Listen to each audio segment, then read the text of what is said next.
네, 오늘 부동산 올인원에서는요, 재개발 마스터 함주원 팀장님 모셨습니다. 어서 오시죠. 네, 반갑습니다. 네, 반갑습니다.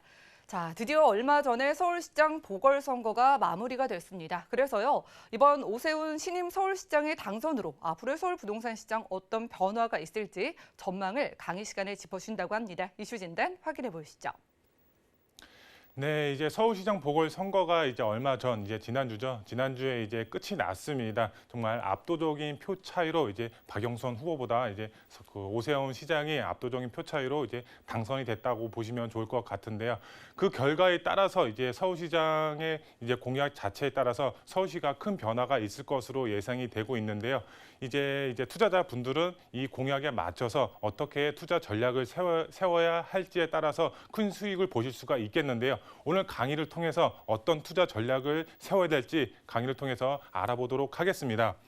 그럼 바로 이제 강의를 시작하도록 할 텐데요. 이제 그 강의 순서를 말씀을 드리겠습니다. 첫 번째로 이제 서울시장 이제 당선이 됐죠. 오세훈 시장이 당선이 돼서 서울시가 큰 변화를 꿈꾸고 있습니다. 어떤 변화를 꿈꾸고 있는지 첫 번째로 알아보도록 하겠고요. 두 번째로 이제 그 오세훈 서울시장의 이제 부동산 생각이라고 해서 이제 말을 했습니다. 집을 지어야 집값이 잡히죠라고 말을 했는데요. 어떤 내용이 담겨 있는지 두 번째로 알아보도록 하겠고요. 마지막 세 번째로 이런 공약 자체를 알아봤으면은 이제 최상의 입지 조건에 이제 투자를 하셔야 되는데 세상의 입지 조건을 갖춘 지역 이곳을 주목하라라고 말씀을 드릴 수가 있겠는데요. 어떤 지역인지 마지막 세 번째로 알아보도록 하겠습니다. 먼저 첫 번째로 서울시장 이제 오세훈 시장이 당선이 됐고요. 서울시가 큰 변화를 꿈꾸고 있습니다. 어떤 내용이 담겨 있는지 보시게 되면은 이제 지난주에 이제 4월 7일 날 보궐선거가 끝이 났죠. 바로 이제 서울시 이제 개표 결과가 나와 있는데요. 오세훈 시장이 당선이 됐습니다. 이제 표 차이를 보시게 되면 57.50%, 그다음에 박영선 후보 자체가 39.18%로 정말 압도적인 표 차이로 오세훈 시장이 당선이 됐습니다. 정말 압도적인 표 차이라고 보시면 좋을 것 같은데요. 이제 서울시 인구 자체가 이제 950만 조금 넘는다고 합니다. 여기에 이제 투표율을 보게 되면 60% 조금 안 되는 이제 투표율을 이제 보였다고 하는데 정말 오세훈 시장 자체가 공공보다는 민간 정비 사업을 추진함에 따라서 이렇게 그 투표수가 많이 차지하지 않았나 이렇게 보여지고 있습니다. 세부적으로 보시게 되면 이제 오세훈 서울시장 임기 자체가 이제 굉장히 짧습니다. 이제 내년 2022년도 지방선거까지 이제 그 임기를 하게 될 텐데요. 이제 연차로 보시게 되면 1년 3개월 굉장히 짧은 기간 동안 이제 임기를 한다고 보시면 좋을 것 같은데요. 여기서 보시게 되면 두 번 더 그 연임이 가능하다 보시면 좋을 것 같은데요. 최대 9년 이제 임기 자체가 가능하다 이렇게 보시면 좋을 것 같습니다. 서울시장 자체가 이제 4년 그리고 앞으로 이제 남은 1년 3개월, 약 9년 동안 이제 서울시장 임기를 더 연임 가능하다 이렇게 보시면 될 것 같습니다. 하지만 여기서 또 중요한 점이 있습니다. 바로 대선을 준비할지 다시 연임할지는 이제 오세훈 시장이 어떻게 이제 앞으로의 행보가 이제 될지 아직은 미지수라는 점 이제 유념하시면 좋을 것 같은데요. 이 대선 자체가 이제 서울시장을 하고 그다음에 대선에 나가는 것이 이제 굉장히 유리하게 이제 작용을 하기 때문에 서울시장을 하고 나서 대선을 할지 대선에 참석을 할지 아니면은 다시 이제 서울시장에 이제 연임을 할지 아직은 미지수다 이렇게 보시면 될 것 같고요. 그 다음에 보시게 되면 현재 임기 자체가 굉장히 짧습니다. 지금 1년 3개월이라는 임기 안에 이런 이제 많은 공약을 이제 펼쳐냈는데요. 공약 자체가 굉장히 많습니다. 그 공약을 빠르게 이제 추진할 계획을 가지고 있는데요. 이제 빠르게 공약 자체를 추진할 계획을 가지고 있습니다. 여러 이제 보도 매체에서도 이제 뉴스 기사로 이제 보도를 하고 있는데요. 임기가 굉장히 짧기 때문에 이런 이제 공약 자체를 빠르게 추진할 계획을 가지고 있다 이렇게 보도 내용이 많이 나오고 있는 이제 현재 상황이라고 보시면 좋을 것 같고요. 그 다음에 서울 도심 주택 공급에 이제 포커스가 맞춰져 있습니다. 공약 자체가. 근데 여기서 재개발과 재건축을 이제 빠르게 이제 공급할 계획을 가지고 있는데요. 여기서 이제 중요한 점이 공공이 아닌 민간 정비 사업을 통해서 이렇게 재개발과 재건축을 공급할 계획을 가지고 있다 이렇게 보시면 좋을 것 같고요. 그 다음에 규제 완화입니다. 규제 완화. 보시게 되면 한강변 35층 이제 규제가 돼 있죠. 현재 한강변 35층으로는 이제 건물을 지을 수가 없다 이렇게 규제를 해놓고 있는 상황인데 이 한강변 35층 이제 규제 자체를 폐지할 계획을 가지고 있습니다. 언제 폐지할지는 아직은 알 수는 없지만 1년 3개월 안에 이런 이제 한강변 35층 규제 자체를 폐지해서 50층까지 건물을 지을 수 있게끔 이제 완화한다 이렇게 보시면 될 것 같습니다. 그래서 이제 한강변의 재건축 아파트라든가 아니면 재개발이 가능한 예정지 쪽에 이 집가 상승은 이제 당연한 결과다 이렇게 앞으로 보여지고 있다 이렇게 보시면 될 것 같고요. 그 다음에 구역 지정 기준 자체를 완화할 계획을 가지고 있습니다. 이 구역 지정 자체 지금 현재 재개발 이제 보시게 되면 지금 현재는 66%. 약 3분의 2 이상의 노후도가 갖춰져 있어야지 재개발이 가능합니다. 여기에 이제 호수 밀도라든가 이제 과소 필지라든가 여러 가지 이제 조건 자체가 있습니다. 하지만 중요한 거는 66%, 이 노후도 자체가 66%가 돼야지 구역 지정을 받을 수가 있습니다. 이 굉장히 이제 신축이 많으면은 이제 구역 지정을 받을 수가 없는데 지금도 이제 서울 도심에 이런 기준치가 안 돼서 재개발이 진행이 못 되는 곳이 이제 많이 있습니다. 하지만 오세훈 시장 자체가 이런 노후도 기준 자체를 완화하면서 60%에서 57%까지 완화한다는 얘기가 있습니다. 그만큼 이렇게 구역 지정할 수 있는 노후도 자체의 기준치를 낮춘다고 하면 서울 도심에 정말 재개발할 수 있는 지역 자체가 정말 획기적으로 늘어난다고 보시면 좋을 것 같습니다. 거기 안에 지주들 이제 토지주 자체의 수익률 굉장히 좋아지겠고요. 그 다음에 투자자분들 이제 예정지 쪽으로 투자를 계획하시는 분들 같은 경우는 그만큼 수익을 볼 수 있는 지역 자체가 굉장히 늘어날 수밖에 없는 그런 상황이다 이렇게 보시면 좋을 것 같습니다.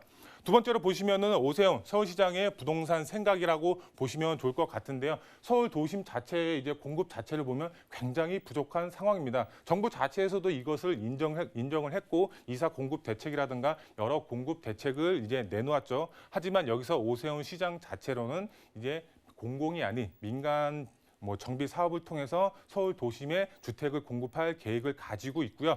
여기서 이제 보시게 되면은 이제 재개발, 재건축 이제 정상화라고 되어 있죠. 이게 이제 공공이 아닌 민간 정비 사업을 통해서 이제 18.5만 가구, 18.5만 호를 공급할 계획을 가지고 있고요. 그 다음에 이제 장기 전세 업그레이드한 이제 사생 주택이라고 해서 이제 7만 가구, 그 다음에 소규모 정비 사업 모아 주택으로 이제 3만 가구. 이것은 이제 소규모 이제 가로주택 정비 사업이라고 보시면 좋을 것 같고요. 그 다음에 이제 서울시 안에 이제 그 기존에 이제 정비 계획에 잡혀 있던 이제 7.5만 호를 공급할 계획을 가지고 있다 이렇게 보시면 좋을 것 같습니다. 이렇게 다양한 이제 정비 사업을 통해서 이런 도심에 공급을 할 계획을 가지고 있다. 이게 공공이 아닌 민간으로 이제 정비 사업을 통해서 공급할 계획을 가지고 있다 이렇게 보시면 될 것 같은데요. 세부적으로 보시게 되면 이런 이제 공급 계획 자체들이 스피드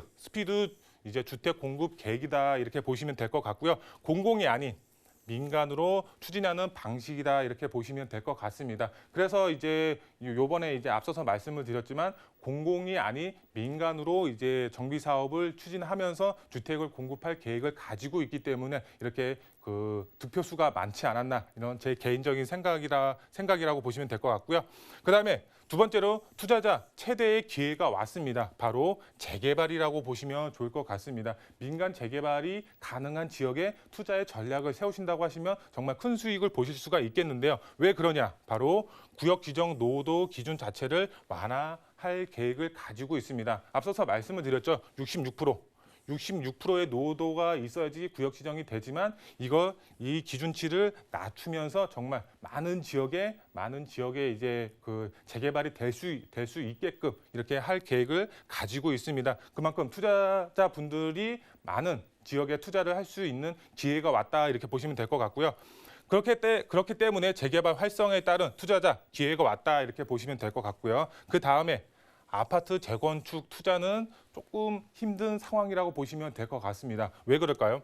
지가 자체가 너무 높습니다. 정말 이제 지가 자체가 폭등이라고 할 만큼 이제 지가가 굉장히 높습니다. 아파트 이제 지가 자체가 평균 10억에서 11억대의 평균 이제 금액대가 형성이 되어 있기 때문에 정말 자금적으로 여력이 있으신 분들이 아니라면 아파트 투자는 조금 힘든 시기지 않나 이렇게 생각이 듭니다. 그리고 세금적으로도 그렇고요. 그다음에 실거주 요건도 그렇고 많은 부분에서 아파트 투자는 조금 어려운 시기지 않나 이렇게 말씀을 드릴 수가 있겠는데요. 그 반면에 재개발 투자는 정말 소액으로 재개발 예정지에 투자를 하실 수가 있습니다. 왜 그러냐? 정말 이제 노후 밀집 지역의 경우는 이제 노후가 되어 있기 때문에 그만큼 지가도 낮고 그다음에 소액으로 갭 투자로 소액으로 접근을 하실 수가 있겠죠. 그렇기 때문에 소액으로 재개발이 가능한 지역에 투자의 기회를 잡으시라 이렇게 말씀을 드릴 수가 있겠습니다. 그러면 어떤 지역에 투자를 해야 되는지 알아보도록 하겠습니다. 세 번째로 최상의 입지 조건을 가지고 있습니다. 이곳을 주목하라 이렇게 말씀을 드릴 수가 있겠는데요. 제가 두 지역 추천을 드릴 수가 있겠습니다. 먼저 첫 번째로 바로 연신내 역세권이라고 할 수가 있겠습니다. 연신내 역세권 최고의 교통 호재가 있는 지역입니다. 바로 GTX 이제 A 노선, GTX A 노선이 이제 현재 지금 착공에 들어갔죠. 3, 4년 후에 1년 정도 늦춰진다고 하는데 이제 4, 5년 안에 이 연신내 역세권 안에 GTX A 노선이 개통이 예정이 되어 있습니다. 이 GTX A 노선이 있기 때문에 추천을 드리냐? 그게 아닙니다. 이쪽 지역으로는 민간 재개발 예정지가 있습니다. 임시긴 하지만 추진위원회가 있습니다. 민간 재개발을 추진을 하고 있기 때문에 그만큼 개발 압력 상당히 높고요. 이제 오세훈 시장 자체가 민간 재개발을 활성화하겠다 이렇게 얘기를 했습니다. 여기에 GTX A 노선까지 있는 지역입니다. GTX A 노선과 이제 재개발이 만났을 때 나중에 지가 어떻게 될까요? 정말 급등을 할 수밖에 없습니다. 이제 상상을 해보면 아파트가 만들어졌는데 내 집 앞에 GTX A 노선이 다니고 있다. 그러면 지가 정말 많이 이제 상상을 초월할 정도로 올라갈 수밖에 없는 그런 여력을 가지고 있는 지역이 바로 연신내 역세권이다. 그만큼 저평가되어 있고 가장 서울 안에서도 이런 개발 압력 높은 곳에 가장 소액으로 1억에서 이제 1억 미만으로 투자가 가능한 지역이다. 이렇게 보시면 좋을 것 같고요. 두 번째로 이제 광진구 자양동이라고 할 수가 있겠습니다. 광진구 자양동 왜 좋을까요?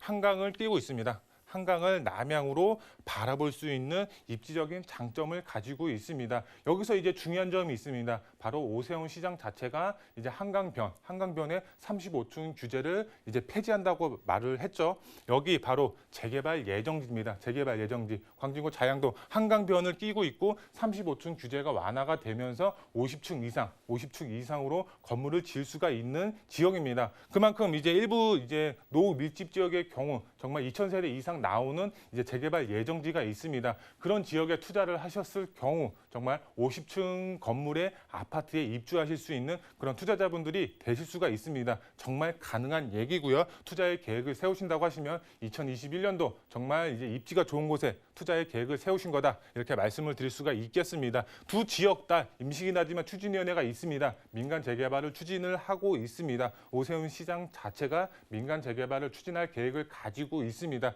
정말 최고 입지 조건 플러스 이제 개발 가능성 상당히 높은 지역이라고 보시면 좋을 것 같고요. 투자 포인트 세 가지로 정리해 드릴 수가 있겠는데요. 첫 번째로 이제 오세훈 시장 자체가 민간 재개발을 활성화하겠다고 말을 했습니다. 그만큼 이제 재개발 예정지, 개발 예정지의 경우 투자 수요 몰릴 수밖에 없습니다. 그렇기 때문에 투자자분들 관심을 갖고 이제 재개발 예정지에 관심을 갖고 투자의 계획을 세우셔라. 그만큼 투자를 하셨을 경우는 지가 상승폭에 따른 큰 수익 보실 수가 있다. 이렇게 말씀을 드릴 수가 있겠고요. 두 번째로 재개발 예정지의 투자가 정답이다. 이렇게 말씀을 드릴 수가 있겠습니다. 아파트 투자 앞서서 말씀을 드렸지만 상당히 어려운 시점입니다. 이제 지가 상승도 너무 높게 되어 있고 여러 규제가 이제 있습니다. 이제 안전진단 자체도 굉장히 어렵기 때문에 재건축 상당히 힘들지 않을까 이렇게 조심스럽게 말씀을 드릴 수가 있겠는데요. 하지만 반대로 재개발 예정지 같은 경우는 정말 소액으로 소액으로 투자가 가능합니다. 저평가되어 있고 그다음에 갭 투자하셨을 때는 이제 임대가 상승에 따른 이런 투자금 자체가 소액으로 들어가실 수가 있기 때문에 굉장히 메리트가 있겠고요. 그다음에 개발 가능성 굉장히 높죠. 오세훈 시장 자체가 민간 재개발을 활성화하겠다 이렇게 말을 했기 때문에 개발 가능성도 상당히 높은 상황이고요. 그다음에 이런 소액으로 투자하셔서 개발이 됐을 때 그러면은 입지가 좋은 곳에 아파트 입주권을 획득을 하실 수가 있겠습니다. 이런 아파트 입주권 자체가 이제 아파트로 변했을 때 마지막으로 아파트로 변했을 때 집가 상승 정말 크게 가져가실 수가 있겠죠. 정말 큰 수익 보실 수가 있다. 이렇게 말씀을 드릴 수가 있겠고요. 마지막 세 번째로 2021년도 재개발 황금기라고 말씀을 드릴 수가 있겠습니다. 그렇기 때문에 투자 기회에 왔다고 보시면 좋을 것 같습니다. 투자자분들 정말 오세훈 시장 자체가 민간 재개발을 이제 활성화시킬 계획을 가지고 있습니다. 그렇기 때문에 2021년도 재개발 황금기인 만큼 투자 계획 세우셔서 정말 큰 수익 보시면 좋을 것 같다. 이렇게 마지막으로 정리해 드리겠습니다.